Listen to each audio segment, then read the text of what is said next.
लिखा क्या?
आप करवाएंगे?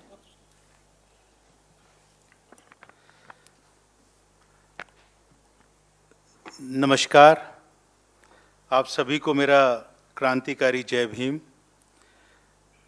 आज एक बहुत ही गंभीर विषय के ऊपर आप सब लोगों को यहाँ पर आमंत्रित किया गया है।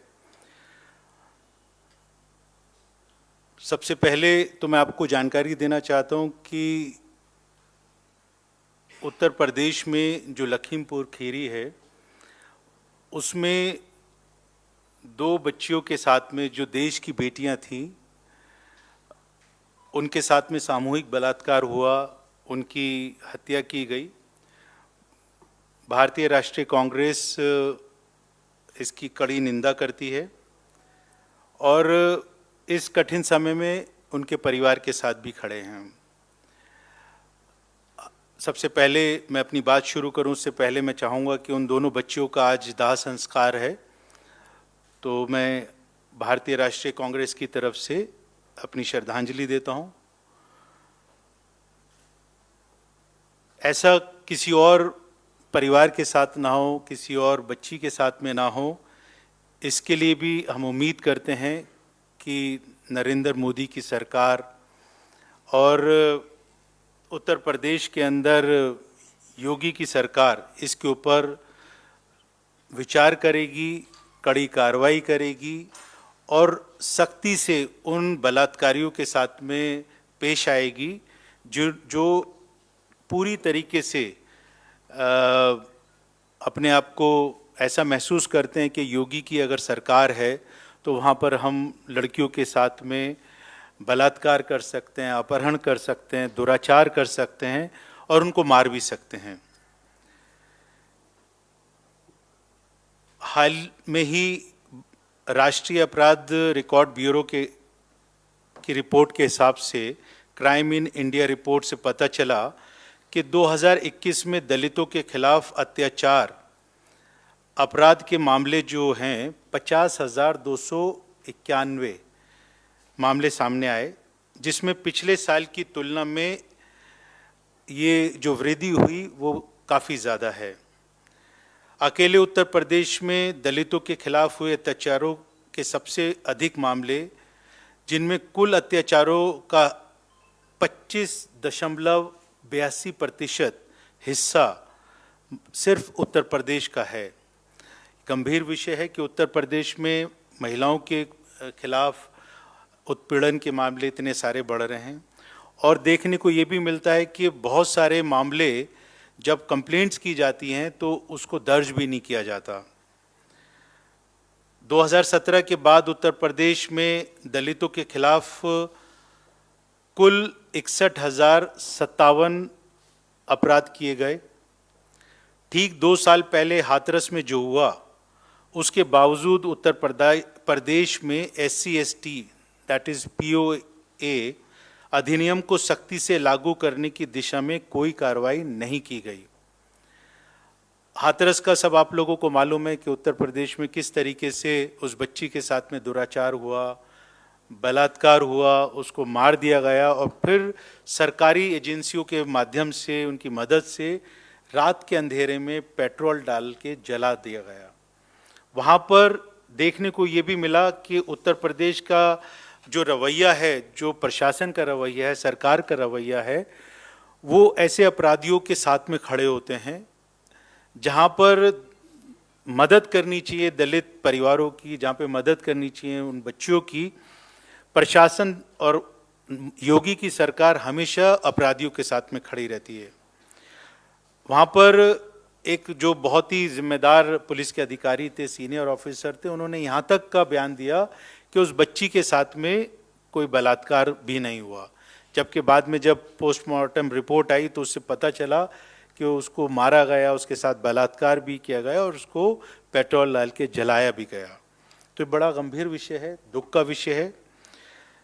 हमने जो मांग की थी कि फास्ट ट्रैक में केस चलाया जाए और अनुसूचित जाति, अनुसूचित जनजाति अधिनियम के द्वारा उनको उसके अंदर उनको जो भी फैसिलिटीज़ मिलती हैं, जो भी उनको किस तरीके से उनको सुनिश्चित किया जाए कि उनको उस परिवार को मदद की जाए।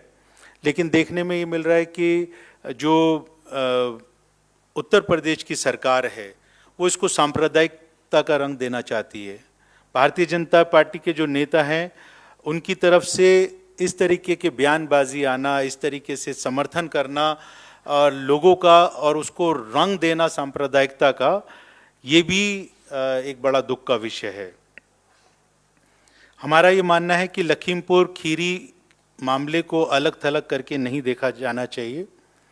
ये भी ध्यान रखना महत्वपूर्ण है कि भारत में अपराध रिपोर्ट ने ये भी प्रकाश डाला है कि दलितों के खिलाफ 70,818 अत्याचार अभी भी 2021 के अंत तक जांच के लिए लंबित हैं, जिसमें पिछले वर्ष के मामले भी शामिल हैं।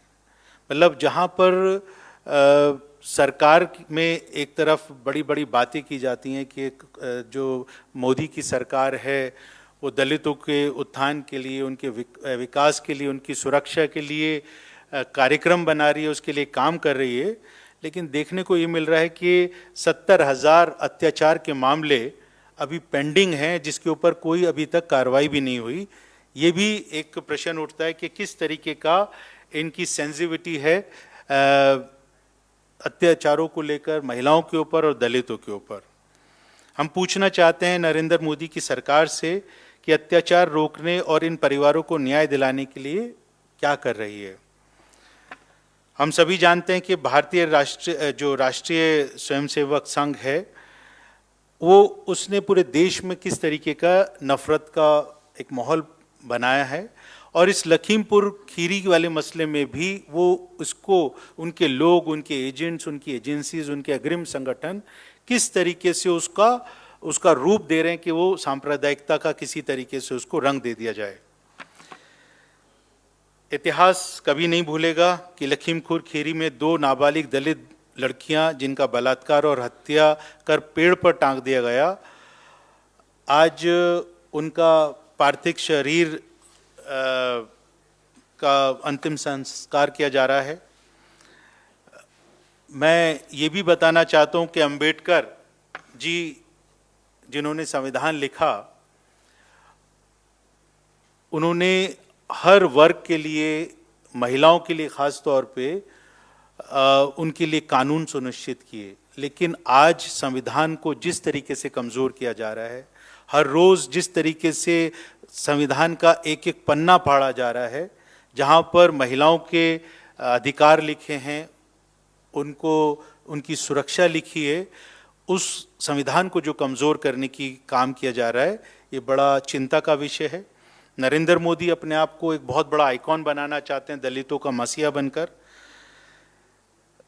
वे चाहते हैं कि उनको दलितों का, जैसे अभी उन्होंने स्वच्छ भारत अभियान चलाया था, उसके अंदर वो बताना चाहते थे कि किस तरीके से सफाई कर्मचारियों के पाँव पोंछकर, पाँव धोकर वो एक मैसेज देना चाहते थे, सिर्फ मीडिया के माध्यम से सुर्खियां बटोरना चाहते थे।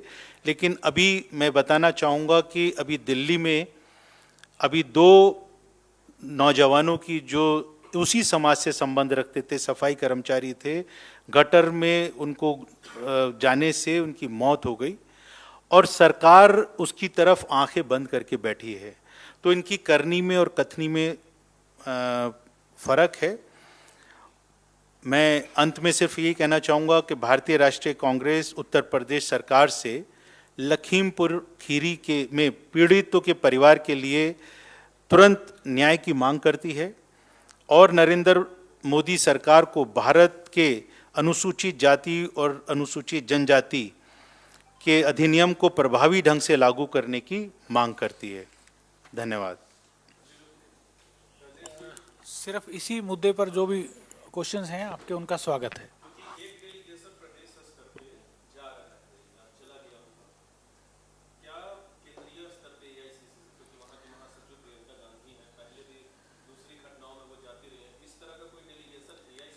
देखिए, वो जो एक डेलीगेशन बना के भेजा है वो हमारे संपर्क में है और एआईसीसी के साथ में समन्वय बना के एआईसीसी की तरफ से ही डायरेक्शन मिले जो उत्तर प्रदेश की कांग्रेस कमेटी ने वहाँ पर डेलीगेशन भेजा है, तो हमारी नॉलेज में, और हम उसके ऊपर चाहते हैं कि वहाँ से वो पूरी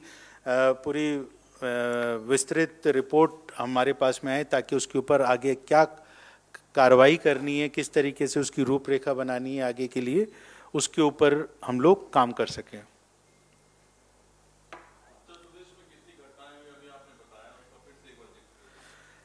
देखिए,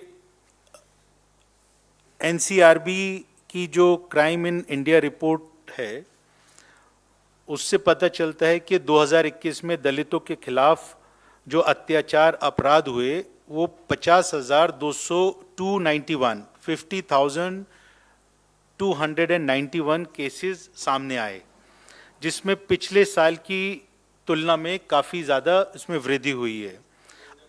2000 अकेले उत्तर प्रदेश में दलितों के खिलाफ हुए अत्याचार के सबसे अधिक मामले, कुल अत्याचारों का जो 25% है, 25.82% हिस्सा सिर्फ उत्तर प्रदेश का है उसके अंदर।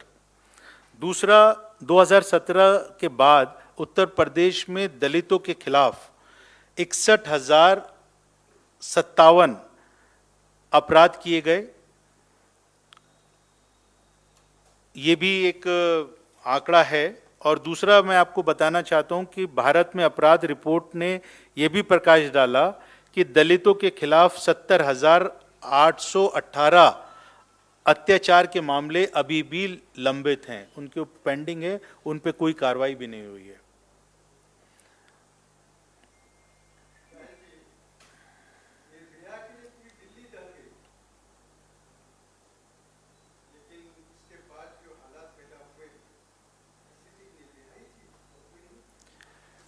नहीं, मैं आपको जानकारी देना चाहता हूं, हाथरस में जब एक गरीब बच्ची जो दलित परिवार की थी उसके साथ हादसा हुआ तो प्रियंका गांधी जी और राहुल गांधी जी दिल्ली से मार्च कर जब उसके घर जा रहे थे तो पुलिस ने उनको रोका और वहाँ पर जिस तरीके से पुलिस ने धक्का मुक्की की उसके बावजूद गिरफ्तार भी हुए राहुल गांधी जी, लेकिन वो मामला कांग्रेस पार्टी ने उठाया।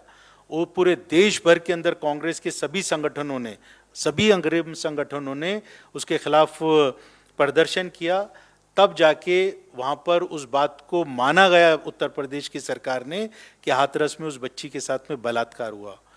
दूसरा किस्सा मैं आपको बताना चाहता हूँ, आगरा में एक सफाई कर्मचारी को पुलिस की कस्टडी में, मैं उसको ये नहीं कहूँगा कि उसकी मौत हो गई, उसकी हत्या कर दी गई। उस वक्त में भी वहाँ पर प्रियंका गांधी जी उसके घर पर गईं, प्रियंका गांधी जी को रोका गया, लेकिन उसके बावजूद वहाँ पर जाकर प्रियंका गांधी जी ने वहाँ पर उस परिवार को 20 लाख रुपए अपनी तरफ से उसको देकर आए, उसकी मदद की। जो योगी सरकार थी उसने 30 लाख की घोषणा की, लेकिन अभी तक उसको 1 रुपया नहीं मिला है। तो ये कहना कि कांग्रेस पार्टी कभी इस ऐसे मसले के ऊपर आवाज़ नहीं उठाती है, शायद ये गलत होगा।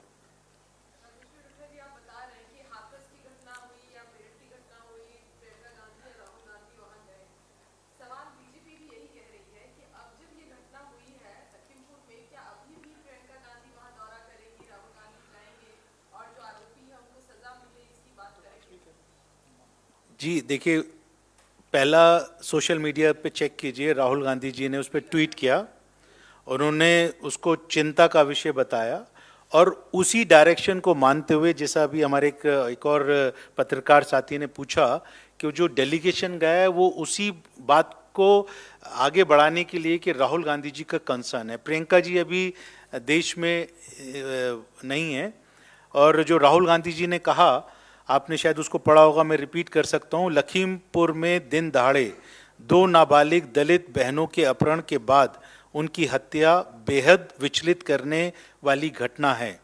बलात्कारियों को रिहा करवाने, उनका सम्मान करने वालों से महिला सुरक्षा की उम्मीद की भी नहीं जा सकती है। हमें अपनी बहनों बच्चियों के लिए देश में एक सुरक्षित माहौल बनाना ही होगा। ये राहुल गांधी जी ने ट्वीट किया है।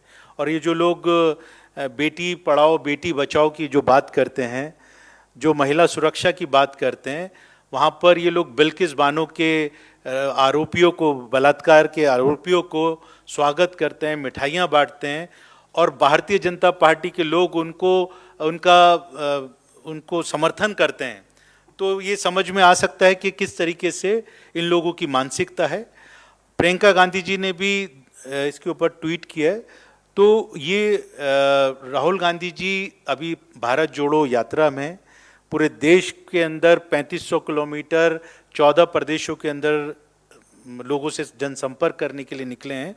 तो उनका जाना तो मुझे लगता है कि शायद संभव नहीं होगा, लेकिन हम लोग इस चीज़ को बहुत गंभीरता से ले रहे हैं। कांग्रेस पार्टी इसको गंभीरता मानते हुए इस जो एपिसोड हुआ है, इसके ऊपर हम कार्रवाई के लिए मांग भी करते हैं और इसके ऊपर पूरी चिंता भी जाहिर करते हैं।